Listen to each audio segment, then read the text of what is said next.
nag-charity. So, ayun. Nakakatawa. Siyempre, mas more time sa family. So, nakaka-spend ka ng more memories with your video. Ang gusto ko kasi, ayaw kasi ma-miss yung ito yung ganito, yung nag-vlog ko yung memories natin, yung moments together with the family. And growing up, pinapanood nila yung Gumalit pa si Jax. Si Jax. para matanda niya ako, okay sa paligid. Pero still, hindi niya pala sa pagkasabi. Oo naman, hindi naman yung mawawala kasi kung tayo nakilala sa pagtulong at marami pa sa atin naghihintay, marami pa nag-aabang sa atin. Yun, may papabahayan pa rin tayo. Kumbaga, binawasan ko lang ng konti yung time ko doon and nag-add naman ako dito sa family ko. Sabi natin, actually, mas marami pag-gain time sa charity.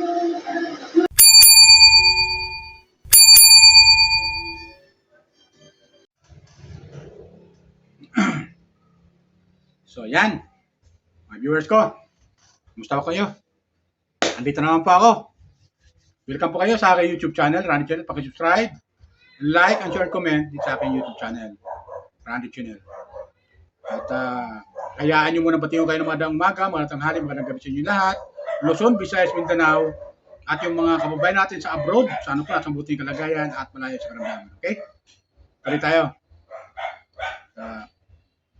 Sa kanan, medyo maingay yung mga alaga kong aso sa labas. Pabayaan natin sila. Ganito. Itong upload ko mga viewers ko, ay comment ko, reaction ko sa mga ating hinanga ang charity vlogger. Ngayon naman yung aking reaction, comment mga viewers ko. Comment ko sa video at reaction ay patungkol ito kay Kalinga Prab sa kanyang main channel, yung Kalinga Prab na main channel niya. Kasi namimiss ko mga viewers ko, ewan ko kayo kung ganoon din siguro sa inyo, comment ko. Yung aking comment kung ganoon din sa inyo. Namimiss ko kasi yung kanyang main channel kasi doon sa main channel na yun, doon tayo nasanay. At marami tayong napapanood ng maganda mga charity work na ginagawa ni Kalinga Prab sa kanyang mga tinutulungan, especially sa kanyang mga beneficiary at sa kanyang mga scholar. Lalo na yung kanyang love team. So, bilang isang viewers ay magtatanong tayo, bakit wala yung kanyang main channel na Kalinga Prab? Maganda pa naman sana doon kasi bakit ka mo nasabi ko maganda roon mga viewers ko? Kasi yung subscriber niya doon is 3 million mahigit. So sayang yung mga viewers na manonood doon o yung views. Kahit pa paano, malaking bagay din yun na pantulong sa mga kanyang beneficiary. Kasi marami siyang beneficiary, hindi lang naman scholar, mga viewers ko. Hindi lang naman scholar na kanyang tinutulungan. Pati yung mga beneficiary na talagang walang-wala na kanyang pinagawa ng pabahay, na hanggang ngayon ay tinutulungan niya mga viewers ko. So, hindi ko na mababanggit kasi marami yung mga siya tinutulungan. Hindi ko na maisa-isa yung mga pangalan ng kanyang mga tinutulungan. Bagamat, may mga nalalaman tayo na mga tinutulungan yung pangalan, pero ayaw ko, baka magtampo naman yung iba. Di ba ganun yan? Pero, yun nga, ang katanungan lang sa aking isipan, bakit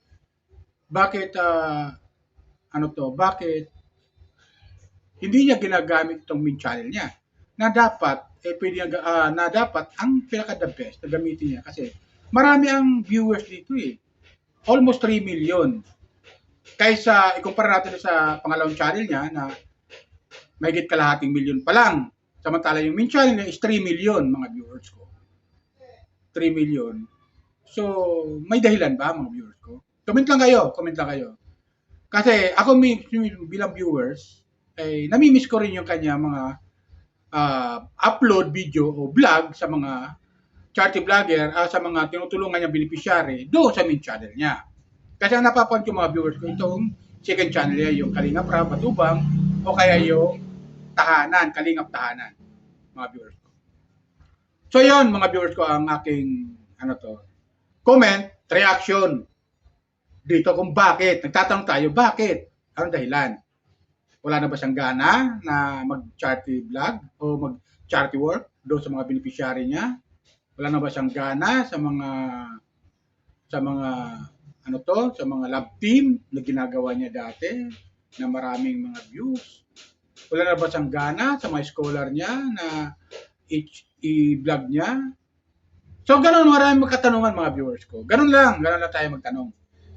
Eh, sana, ano to, kahit kayo man, mga viewers, magtatanong, di ba? Kasi namimiss din natin yung kanyang mga charity work na ginagawa niya pagtulong sa mga beneficiary niya. Especially sa mga beneficiary niya na pinapagawa niya ng pabahay at tutulungan niya. At lalo-lalo sa mga scholar niya. Natutuwa kasi tayo mga viewers ko kasi marami siyang scholar eh. Masaya tayo na marami siyang tutulungan ng mga scholar na pinupuntahan niya. So inaabang-abangan natin, lalo-lalo na yung kanyang mga lab team na ginawa. So nakakatanggal ng stress yung mga pinapanood natin. Nakakatanggal ng pagod, bagamat ito ay hindi na natin sa ngayon napapanood. Ano ba? Pansamantala, stop muna. Kasi nawala ito mga viewers ko nung nagdaang bagyo eh. Yung mga nagdaang bagyo ng Uwan. Simula noon parang stop eh. Di ba? Ayaw ko, kung napansin niyo yung mga viewers ko, comment lang kayo. Ayaw ko napansin niyo yun. Ganun nangyari. At nagbablog siya ngayon, mga viewers ko, doon sa pangalawang channel niya. Yung Kalinga Prab Matubang. At saka yung Kalingap Tahanan, yung kanyang mga staff yung gumagawa. Yun, sila Kalingap Ian, sila Kalingap David. Yan, yung ilang mga ilang mga staff niya nandoon. Di ba? Ito kumuha ko ng video clip doon sa kanyang mga viewers ko, doon sa kanyang Kalingap Prab Matubang vlog sa second channel niya. Pinakinggan ko yung kanyang yung kanyang tawag dito, yung kanyang reaction, yung kanyang sinabi dito sa kanyang vlog. Yung pala, mga viewers ko, ito yung kanyang sinabi. Panoorin natin mga viewers. Ito yung sinabi niya sa kanyang sa kanyang pangalawang channel. Kaya hindi niya masyadong ginagamit yung kanyang main channel, yung Kalinga Prab na main channel, at dito sa sa Prab Matubang vlog siya gumagawa na mga upload video niya. Okay? Di siya nag-upload muna sa Kalinga Prab na main channel na almost 3 million yung subscriber. Ngunit dito sa kalahating milyon mahigit na subscriber ay dito sa pangalawang channel ay dito siya nag-upload. Ito pakinggan natin yung kanya sinasabi. Comment lang kayo at reaction. Comment lang kayo dito sa aking YouTube channel at subscribe sa mga viewers ko. Subscribe lang po kayo, huwag niyo po kalimutan mag-subscribe. Lalo yung mga viewers ng Kalingap. Lahat ng viewers ng Kalingap, Kuya Bal, Ate Jack, sa mga viewers. Lahat ng Kalingap partner. Subscribe lang po kayo sa aking YouTube channel kung hindi pa kayo nakapag-subscribe. Okay? Pakinggan natin yung sinasabi ni Kalinga Prab dito sa pangalawang channel niya. Patungkol doon sa bakit siya hindi sa main channel niya. Okay? Pakinggan natin. Sulitin natin ito kasi ngayon lang to. Hindi man yan malamig. Ngayon ko lang first time mo to. Jimel! Oy, Jimel! Baba! Baba! Ano? Ikaw ang cute ka man ay. Si Jimel, oh. Tatako. Yung nilay sa akin sa mga, yung... Uy, Jimel, mag-ihat ka dyan.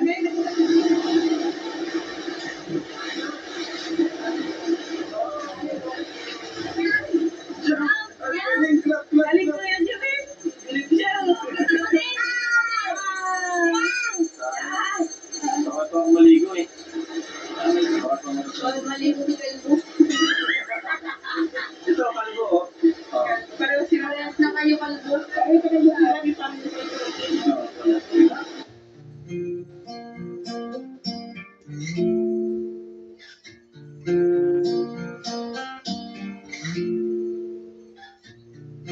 Tell me what you want with me. Am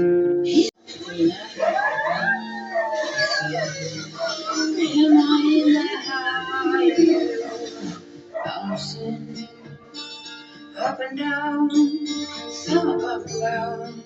Am I in your core, my soul's twisting, almost hurting, like you are. Like you and me. Like you are. Like you and me.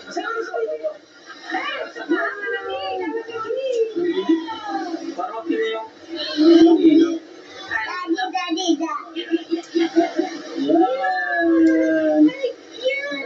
Yan.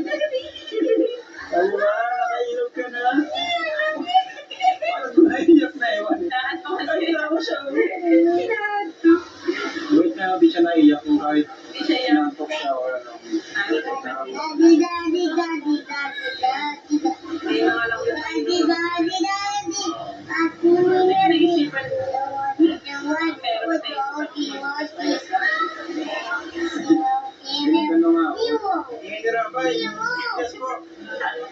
Dito ka.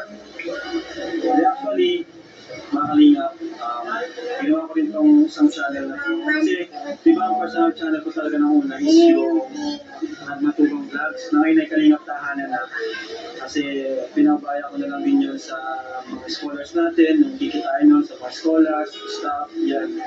Yung mga nandun, mga staff natin doon. Para hindi ko rin makinukuha pang pasahod sa kanila. At the same time, nag-vlog sila. Yung makita natin doon, pinatutulong naman natin sa mga scholars natin. Kaya yun, naisip ko, talaga rin naman ako sa kalingap, sa charity. Talaga rin ako sa ano natin, sa tulong. So, ayun, gusto ko namang ano, Para naman nilang kasi. ito rin yun yan. Ito ko ayan.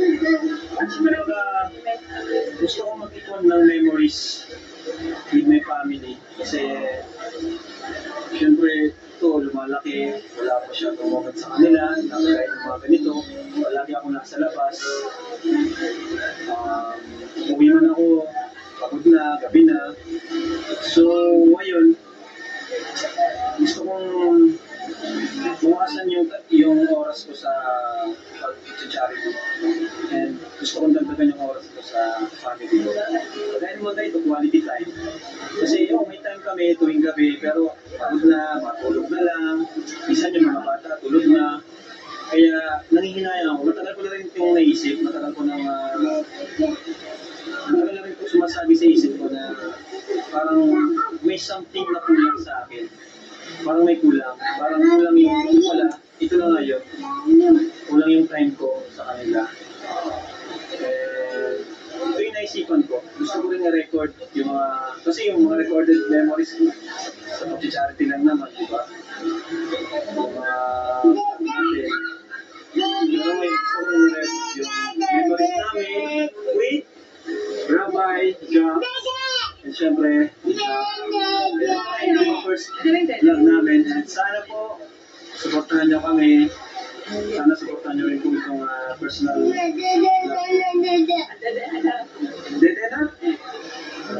So, alam mo na, yun yung sagot kung bakit ako kung bakit ko tinanay. Ano mo sabi? Nakakatuwa. Ha? Nakakatuwa kasi ngayon parang mas gusto mo mag-stand na more time with us. So, nagagawa mo naman siya. Yun nga lang, sabi, mas upset na sa dahil sa pagkakari.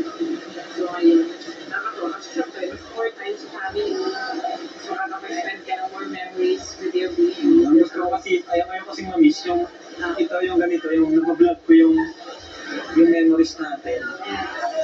Yung moments together with the family. And growing up, nakikipapanood nila yun. Ano po? Kaya maliit pa si Jax. Para matanda na ako, okay sa paligid. And thank you so much po for watching. So, ayun, gaya nga po na sinabi ko kanina, I decided to create this channel para po sa aming family. At gusto ko talaga na ayaw ko masayang yung panahon na hindi ko ma-record yung bawat moments namin together. Like na mga ginagawa ko sa aking pag-charity. Kasi sa loob ng 5 taon, upload siguro sa 2,300 uploads. And sa 2,300 na upload na yun is all about charity.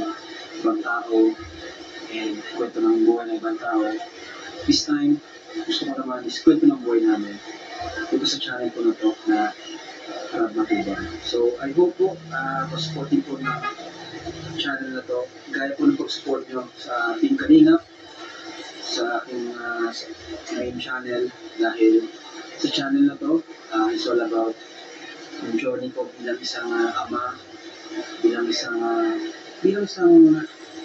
Harap Matubang, hindi Kalingap Rap. And So, ayun viewers ko. Di ba? Napakinggan natin sinasabi niya dito sa pangalawang channel. Kaya pala hindi siya nagpa-upload doon sa kanya main channel dahil gusto niya muna mag-focus dito sa pangalawang channel niya na i-upload yung kanyang i-record yung kanyang family bonding. yung kanyang, sa family naman, di ba? Sa family niya siya muna, ipe-priority niya muna yung kanyang pamilya, kasi matagal-tagal na rin siya naging nakapokus doon sa main channel niya na, sa pagcha-charity, yung Kalinga Prab nga. Kasama niya kanyang mga staff, ay doon siya nakapokus, kaya matagal-tagal na rin, kaya binuto niya muna yung sarili niya sa kanyang pamilya. Which is maganda naman, di ba mga viewers? Maganda yung kanyang plano dito. Kasi nga naman, para sa pamilya nga naman. Hindi yung lahat ang sarili niya, alas yung buhos ang oras niya doon sa pagcha-charity work. Sa pagtulong niya sa mga kababayan natin, ang mga beneficiary niya, sa mga scholar niya, at sa kanyang mga love team na ginagawa bilang director ng love team, sa mga scholar na tinutulungan niya, ay itinutuon niya muna ang kanyang sarili dito sa pangalawang channel niya, upload niya sa kanyang pamilya. Ang tinutukoy ko yung sarili niya, tinutuon niya muna sa kanyang pamilya. At saka na lang muna yung pagtulong muna doon sa mga charity work na ginagawa niya bilang charity vlogger. Sa kanyang main channel. Di ba? Sa kanyang main channel. Pwede naman niya gamitin yung main channel niya, na yung kanyang main channel ay yung kanyang bonding time sa pamilya, ay doon muna niya, pwede naman niya i-upload doon eh. Pero hindi niya ini-upload doon, mas bagkos, gusto niya palakihin itong kanyang second channel na kalahating milyon mahigit. Di ba mga viewers ko? Nasa 600,000 na eh, yung subscriber niya dito sa Panahon Channel. Di kaya ganon, kung tama yung pag-iisip ko mga viewers ko, gusto niya itong pataasin yung kanyang second channel. Di ba? Pwede gano'n, di ba mga viewers ko? At para na rin, kasi special, para sa kanyang pamilya na rin. Dahil nga, gusto niya i-record yung kanyang mga family bonding na ginagawa niyang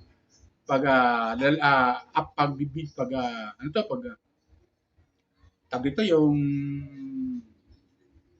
pamamasyal nila ng kanyang pamilya, yung family bonding nila, gusto niya i-record. Di ba? Kung gusto niya i-record, kaya paano, meron siya mga memories, mga ganon, mga viewers ko. Which is maganda, di ba? So nakakatuwa lang ang mga ganong mindset na Kalinga Prab. Tama naman. Hindi naman lahat ng bagay doon tumulong sa akin yung charity work. Kasi paminsan-minsan, ituon mo rin yung sarili mo sa pamilya mo minsan. Di ba? At least maganda naman ang kinalabasan. Dahil masaya, unang-una, masaya yung asawa niya, si Ate Jack. Shoutout sa'yo, Ate Jack ha. Kalinga Prab, sa yung mga anak. Shoutout sa inyong pamilya. Sana maging masaya kayo palagi habang kayo'y naka-break si Kalinga Prab doon sa kanyang main channel na Kalinga Prab at sa kanyang mga staff, mga viewers ko. Kasi, totoo nga naman, halos 5 years na siyang naglablog at nakatuon doon sa charity work na ginagawa niya. Doon nga sa main channel, diba? Nakikita naman natin.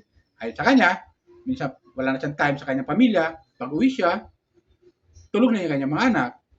So, hindi niya ipapasyal yung kanyang mga anak, yung kanyang asawa, at mga anak, at yung kanyang pamilya, ibig sabihin.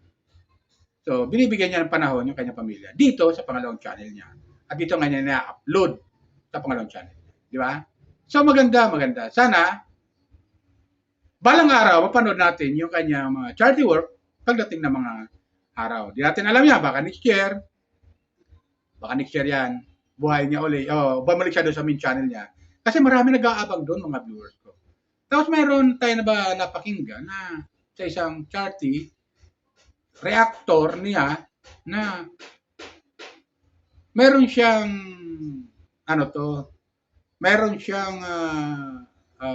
sinasang-ayunan lang na reactor, limang reactor lang kanyang sinasang-ayunan, mga viewers ko.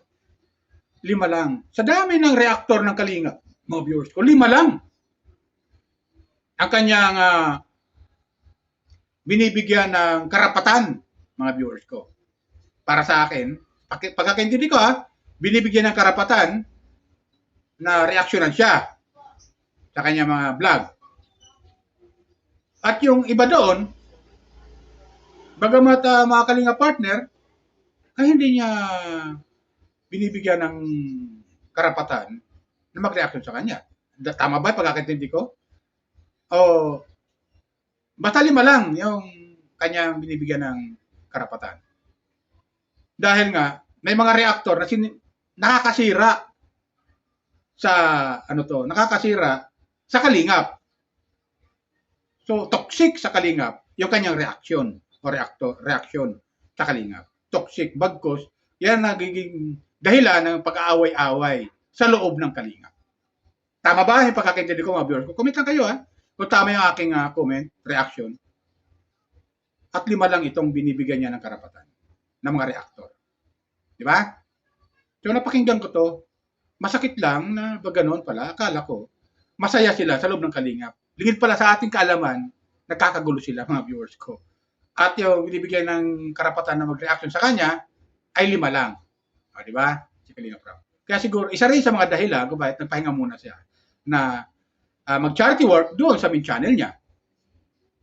At ang binibigyan niya ng karapatan na bisita doon sa kanyang mga tinutulungan ay yung kanyang second channel na Kalingap Tahanan. At yung kanyang mga staff ang gumagawa. Sila Kalingap Ian, Kalingap David, yan, sila Norman, yan, sila Ryan. Nandun sila eh. Yung iba pa mga si Daluya, nandun sila eh. Sa second channel. Di ba mga viewers ko? Supportan lang natin si Kalingap Rab. At saka yung kanyang mga channel, mga viewers ko. Kaya, balang araw babalik niya sa kanyang main channel. Sayang kasi yung main channel, mga viewers. 3 million ang viewers dito. Ang subscriber niya. So, malaking bagay. Pag siya nag-upload dito, automatic, mga viewers ko, magbibilang tayo ng araw, million ang magiging views. Di ba ganun yan, mga viewers ko? Pag doon sa main channel niya. Pero dito sa kanyang second channel, wala eh. Hindi umaabot ng million. Maaring yung ilan siguro, maabot, di lang natin alam kasi hindi ako masyadong sa second channel niya eh. Nakasubaybay ako doon sa main channel niya, yung Kalingap Rab, mga viewers ko. Kasi doon marami. Kumbaga sa nationwide yung kanyang doon sa Kalingap Rab main channel niya. Marami kasi doon ang nanonood. At isa pa doon, mga viewers ko. Doon sa napakinggan mo sa isang reactor niya, may mga sponsor daw na umalis sa Kalingap. Gaano katotoo yun? So sayang, di ba? Yung mga sponsor na yon na nagsialisan na hindi natin alam kung anong dahilan. Ba't umalis sa Kalingap? Yung mga sponsor na yon na dapat sana manatili yon. Ito paano? Para lang, kasi para na may ginagawa ng mga sponsor na to, ay para tumulong sa kanilang mga nangaang love team, scholar ng Kalingap, di ba? Umalis daw, anong dahilan? Saan dahilan? Di ba, mga viewers ko? So, yun lang sa akin, mga viewers ko. Sana magpatuloy yung kanyang main channel na Kalingap Rab kasi marami ang viewers doon, subscriber doon. Kaysa dito sa kanyang pangalawang channel na Kalingap Rab Batuba. Di ba? So, sayang yung mga pagkakataon. Minsan lang kasi mga pagkakataon nito, mga viewers. Pag ito nawala, minsan kasi magsasawa rin yung mga viewers. Magsasawa rin. So, sayang, nakakapanghinayang. Para sa akin lang ayaw ko sa inyo. Comment lang kayo. So, yan na sana mga viewers ko. Sana nagustuhan niyo yung aking comment, reaction dito sa video. Sa mga hinangan natin chart. Okay? Paalala ko lang ulit mga viewers ko. Huwag niyo pong kalimutan mag-subscribe, like, and share comment sa aking video upload. Okay? Kung nagustuhan niyo yung aking comment, subscribe po kayo, like, and share comment. Okay? At sa mga viewers ng Kalingap, shout out sa inyo. Viewers ni Kuya Bal, shout out. Viewers ni Pugong Biyahero, shout out. Sir Paul, shout out. Yan. Daddy Frankie, shout out. Katikram, shout out sa inyo. Sa mga viewers ng Katikram, viewers ni Dory Aquino Talina, viewers ni Kabisnes, viewers ni Papa Dins TV, shout out sa inyo lahat. Viewers ni Kapobrim Vlogger, viewers ni Lori Aquino Talita, viewers ni Rene Ose, shout out Rene Ose, dyan sa Mindanao. Shout out dyan kay King Lux, kay Virgilin Care, na nandiyan sa Bicol particular. Shout out sa inyo, mga viewers. Welcome kayo sa aking YouTube channel. Please subscribe, like, and share, comment. Okay? Yan lang po. Bye! Ingat po tayo lagi. Pagpalain po tayo ng may kapal.